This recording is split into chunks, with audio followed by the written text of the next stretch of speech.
Good afternoon, everybody. I'm Nola from Serenidad Consulting and the Peace Ranch, and I'm coming to you from a gorgeous park in the middle of the Gold Coast in Australia's Queensland, which is the subtropical and tropical part of this beautiful country. Today I'm going to raise with you the topic of accountability and accountability for our environment. This week I was in an elevator with a gentleman who was probably 20 years younger than me, and he made the comment about a particular thing that we were talking about, where he said, oh, our kids are going to have to deal with that.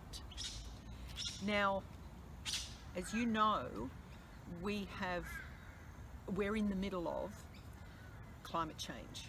We have a looming crisis that we cannot avoid by putting blinkers on and by not reading about the science and by not listening to the advice of learned people. We are at a changing point this year, and I said this back in January when I heralded that this is a year of positive change.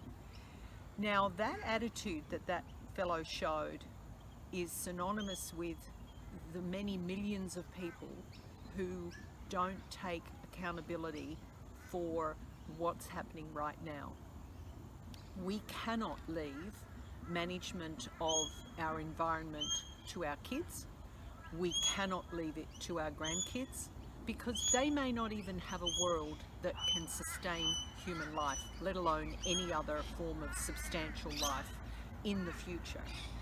We have to change what we're doing now, and everybody from an age where you can actually actively get involved, and let's call that 7 to 10 years of age, through to anybody who's elderly, who has their capacity physically and mentally to do something.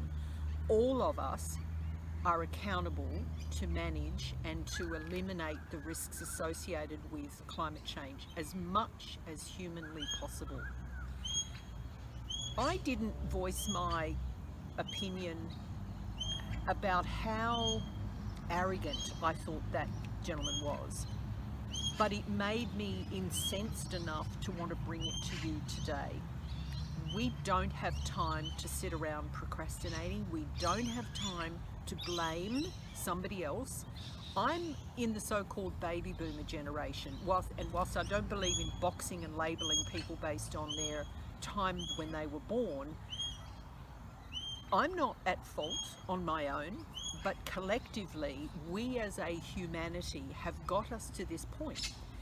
500 years ago, 1,000 years ago, as humanity started to develop its world and use resources beyond what it really needed, that's when the rot set in.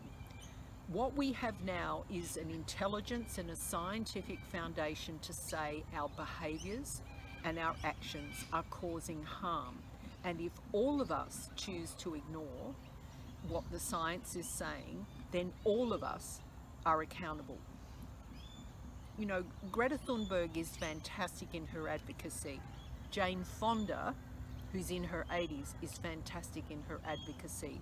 And all in between those age groups are literally hundreds and thousands of people who are giving you the same message. If I'm not accountable for doing what I can, and you're not accountable, then who is?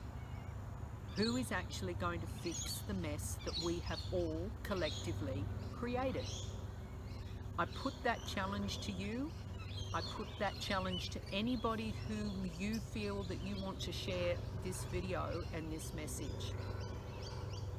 We cannot ignore the science.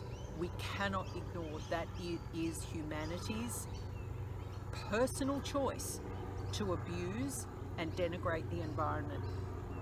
And by so doing, we're taking away future generations the capacity to live with any kind of comfort, with any kind of safety, with any kind of integrity. Because what we're doing now, when we're polluting the earth and we're taking resources that we don't need, we're actually robbing future generations of their human right to live in an environment that is safe and healthy and is conducive to survival. It's a really important message that I want you to take on board this week, and I really hope that you will actively do something to start educating people how important it is for us.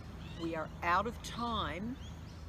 We need to all be acting in the best interests of this planet that we call home and every other human being on it. We're all working on this together. We all have to be accountable together. Thank you for taking the time to listen today. I would welcome your comments and your feedback. And as usual, I will see you next weekend. I'll be back in slightly cooler countryside then, but I'm enjoying my subtropics weekend right now.